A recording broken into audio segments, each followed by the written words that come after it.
Hey, how's it going?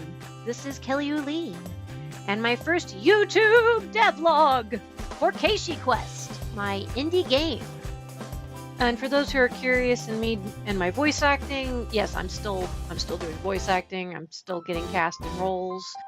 Yeah, I'm still doing that sort of stuff on the side. And I'm still working on my YouTube channel. It's just very slow.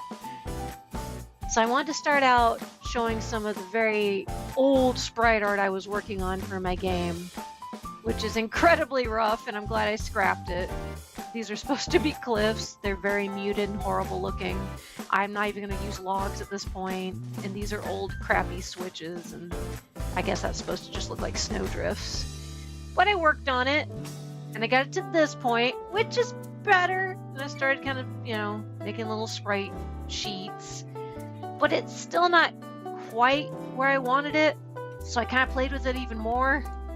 And now it's kind of looking a little more like a Super Nintendo cliff, like an actual thing you'd see in a game, as opposed to some muted crap like that. So I've been learning. It actually even kind of looks like snow now, even if it's a little funky in places. But I like it a lot better. Now I finally have other tile sheets, like I have movable rocks, immovable rocks. I'm playing around with adding snow to them. I made this rock and then I was like, it looks like crap, and I kept playing with it, got a little bit better. Same with this background object. It started out not really looking like an overhead object. Now it looks a little more overhead, and it added some snow to it. So this is, I just left these in here as like a before and after for people to see my progress. A crappy tree base that I've played around with. I'm actually probably going to scrap this, but for now, it's what I got for trees. That's an example of one of my old small cliffs, and this is like the new one. Or, it looks more like a snowy cliff in wintertime. I kind of kept this because I was playing with fixing the old cliff because I really wanted to keep it. I kind of like how rounded the bottoms are and everything, but I don't know, now it just looks like snow udders. It just looks terrible to me, so I think the rocks kind of look better. The snowy rocks. It makes more sense. And that's an old version of my character that's actually scrapped. I've worked on him since then too. So yeah, no, this is progress is progress. This is my sprite sheet for my cliffs now. I'm gonna have to do a recolored version for the part where you're starting to enter the fairy world, but for now it's what I got for that. And this is like a sample screen. Again, the trees are going to be scrapped. There's probably other stuff that's going to be scrapped, but at least I'm starting to get to where I'm playing around with making game screens and like little mock puzzles. I promise you this can actually be solved. But the fun thing I've been running into is my husband coming in going, I see you've made another unsolvable puzzle. I'm like, I did? I can't solve it? He's like, no, honey, you can't. But he says this one's actually really clever. And I'm like, it is? Ah, yes, I planned for it to be. Ha ha! It's quite clever. So these are my experiments with making my main character's sprites. I played around with the tail quite a bit. I ended up liking this one the best. And this is the main character with his sidekick, Luficius and Tiggy. With them spinning. You spin me right round, baby, right round, like a record, baby, right round.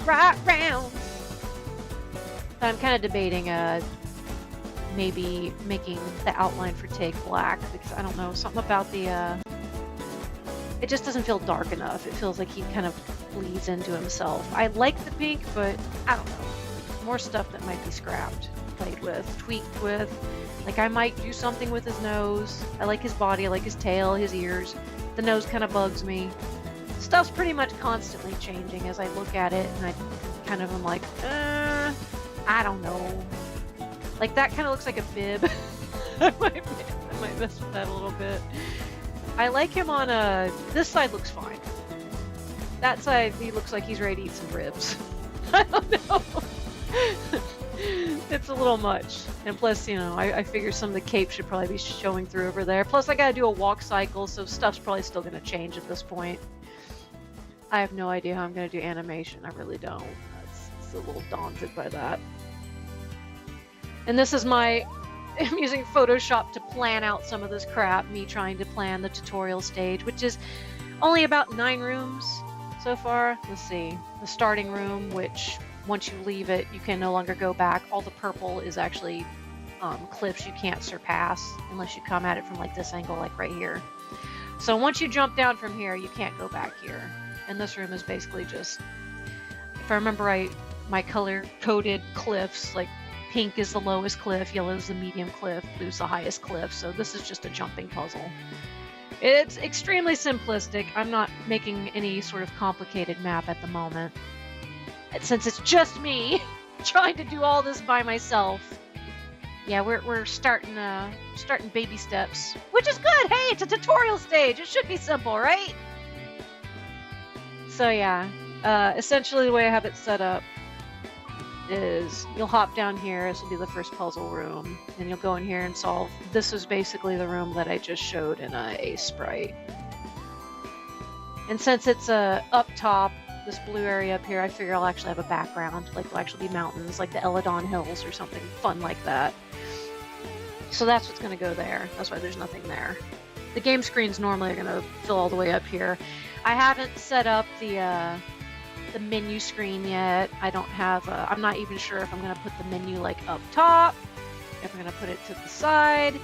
I'm still kind of playing around with that. But essentially you'll come in here, you'll have to do a loop-de-loop and then come back to this point for there to be a story beat.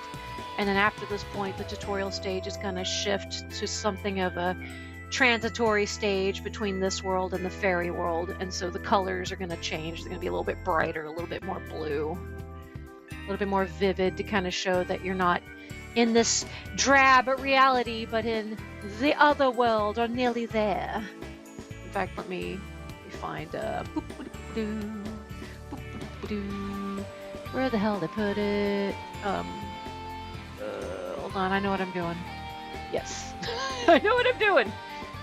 That's an example of what it's going to look like once the tutorial stage shifts. You get the story beat. This is actually going to be green. I kind of decided I didn't want to just leave that brown. I'm going to make these like green or look like gemstones. The trees are going to change. They just bleed too much into the background and I don't like it. So they're going to change. A lot of things are going to change. Well, for now, you know, it's a lot more exciting looking. Obviously, you're not going to have Tiggy in this part. I just kind of put him there for just to compare him to all the other stuff. This is the only point at which you'll have Tiggy. Tiggy the piggy. So other than that, I've been doing illustrations. There's the main character, Luficius. This is Marion the Sig, I think is how you pronounce it. She's basically a Scottish mermaid. This is the Ghillie-Doo. This is Puck. You really could look up Puck or Robin Goodfellow anywhere. This is just going to be my version. More details on them later. Some other paintings and things I've done. That's Luficius playing music for Tiggy. These are like little rough, like story beats. Something that happens when you enter stage 1, meet Marion. Story beat for stage 2. I don't want to spoil stuff, so I'm going to just show the pictures. Story beat for stage 3. Stuff's happening. Find out later.